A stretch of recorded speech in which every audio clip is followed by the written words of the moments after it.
আসসালামু আলাইকুম গাইস, চলে আইছি আবার প্রতিদিনের মতো আজকেও একটি নতুন ব্লগ নিয়ে আপনাদের মাঝে উপস্থিত হলাম। এবং আজকে আমার ফ্রেন্ডের সাথে দেখা করতে যাব। তো ওদের বাড়ির উদ্দেশ্যে এখন রওনা দিব, কারণ আবার ওইখান থেকে আমার চাচতো ভাইকে নিয়ে যাব আপনার মাইজদির উদ্দেশ্যে। কেননা ওর নাকি ওর ফ্রেন্ডের মা মারা গেছে, তো এখানে ওকে একটু সান্ত্বনা দেওয়ার জন্য তো ওকে ফোন দিচ্ছে। আর আমরাও রওনা দিলাম গ্রামের রাস্তা দিয়ে, দুপাশে ক্ষেত, মাঝখানে শুধু একটি রোড। ওয়াও লাগছে আজকে। তো যেতে যেতে আবার দেখছি এখান থেকে আবার তেলের কাটা বাড়িয়ে দিচ্ছে। আর যেহেতু বাইকটা আমার কাছে আগামী 7 থেকে 8 দিন ছিল, তো মোটামুটি তেল নাই, এখন আবার তেলের পাম্পে যাইতে হবে। তো নোয়াখালী চৌরাস্তা, সেখানে তেলের পাম্প আছে। আবার এখানে একটু রোডে আমরা খুব মজা করলাম, ওরাও ভয় পেলো, যেহেতু হাইওয়ে, পিছন থেকে অনেক বড় বড় বাস আসে। তো এখান থেকে আমরা তেল নিয়ে সরাসরি মাইজদির উদ্দেশ্যে রওনা দিলাম। এবং ওইখানে অনেক সুন্দর পরিবেশ, এবং এই যে মসজিদটা খুবই নাম করে এখানে চৌরাস্তা এবং সুন্দর। তো গ্রামের রাস্তা দিয়ে যখন আমরা যাচ্ছি, যেতে যেতে একটি বাজে রাস্তার সম্মুখীন হলাম। এখানে প্রচুর ইটের রাস্তা এবং গ্রাম্য পরিবেশ খুব মুগ্ধকর।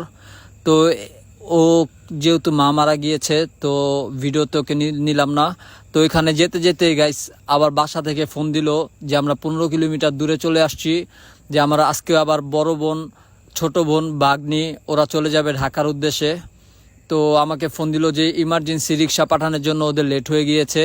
তো আমি 7 মিনিটের ভিতর চলে আসলাম আমার নিজের বাড়িতে। এবং এখানে এসে দেখলাম যে সবাই রেডি হয়ে গিয়েছে, ভাই বোন সবাই। তো ওদের আগায় দিবে, তো ওদের গাড়িতে উঠায়া আমি বাইক দিয়ে ওদের পিছে পিছে রওনা দিব। এবং সবাই সবার জন্য বিদায় নিয়ে নিচ্ছে, যেহেতু অনেক দিন পর পর গ্রামে আসা। এবং আমার চাচ্চু, উনি সব ব্যাগ বুক সব কিছু গাড়িতে উঠে দিচ্ছে এবং ওদের রেডি করে আমরাও পিছন পিছন ওদের যাব, যেহেতু ওরা চলে যাচ্ছে। সবারই মন খারাপ।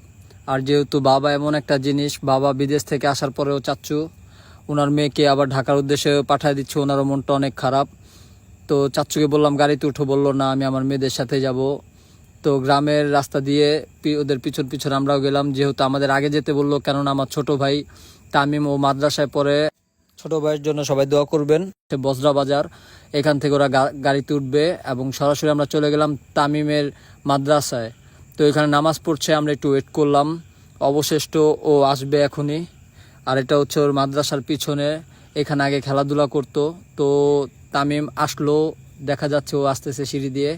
তো ও আমাদের দেখে 1.5 লাখ টাকা দামের একটা হাসি দিল, হাসিটাও অসাধারণ। তো ওকে নিয়ে সরাসরি চলে গেলাম বজরা বাস স্ট্যান্ডে। সেখানে সবাই ওয়েট করছিল আমাদের জন্য। তো ও অনেক হ্যাপি ছিল, যেহেতু অনেকদিন পরে বাইকে উঠবে। তো ওকে নিয়ে বজরা বাস স্ট্যান্ডে চলে আসলাম। ও অনেক খুশি, অনেকদিন পরে সবাইকে দেখলো। তো হাফেজ মানুষ আসলো, তো ওকে দেখেও সবার, ওর বোনের চোখ দিয়ে পানি বের হয়ে গেল, কারণ অনেকদিন পর গ্রামে ছিল, আবার চলে যাবে আজকে। তো পুরা ফ্যামিলি এখানে নোয়াখালী আজকে ঢাকার উদ্দেশ্যে রওনা দিবে। এর ইতিমধ্যে বাস চলে আসবে আর কিছুক্ষণের মধ্যেই। আমার ভাগ্নি ও খুব হ্যাপি ছিল, যেহেতু ঢাকায় যাবে, অনেকদিন পর গ্রামে ছিল। তো বাসে উঠে দিলাম ওদের। এবং আমার একটু একটু খারাপ লাগছিল, এবং চাচ্চু সবাইকে আদর করে বুকে জড়িয়ে নিচ্ছিল, কারণ চলে যাবে, আবার কবে না কবে দেখা হয় আল্লাহ ভালো জানে। জন্ম মৃত্যু হায়াত যেহেতু আল্লাহর কাছে।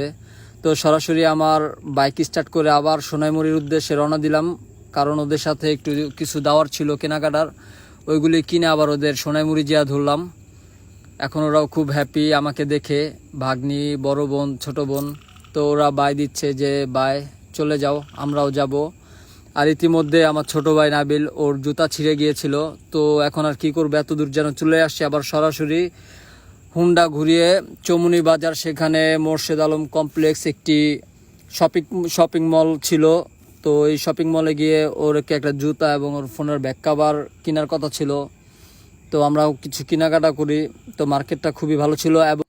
এবং আগের ভিডিওতেও আপনারা এই মার্কেটটা দেখছিলেন। তো এখানে যে বাইক ছিল নিচে, ওই বাইকের ড্র হয়ে গিয়েছে। এবং রয়্যাল এনফিল্ড বাইকটা একটা মেয়ে পেয়েছে, অবিবাহিত। তো সেখান থেকে আবার চলে আসলাম আফানিয়া, কারণ সেখান থেকে কেনাকাটা শেষ করে প্রচুর ক্ষুধা পাইছে। এবং আগুন জ্বালাইস নাই আমার গায়ে রে, আগুন জ্বালাইস নাই আমার গায়ে, চিনবো কেমনে যে চিনাইব, চিনার কোনো মানুষ নাই। দেখছেন এখানে পুরো একটা গাছ সুদ্ধা জ্বালিয়ে দিয়েছে এখানকার ছেলেপেলে। অবশেষে বাসার উদ্দেশ্যে চলে আসলাম, কারণ সারাদিন অনেক রাইড করলাম। তো গাইস, সবাই ভালো থাকবেন, সুস্থ থাকবেন, আল্লাহর কাছে আমানত। আসসালামু আলাইকুম। এবং লাইক কমেন্ট শেয়ার করে পাশে থাকবেন। আল্লাহ হাফেজ। নতুন কোনো ভিডিওতে দেখা হবে। বাই।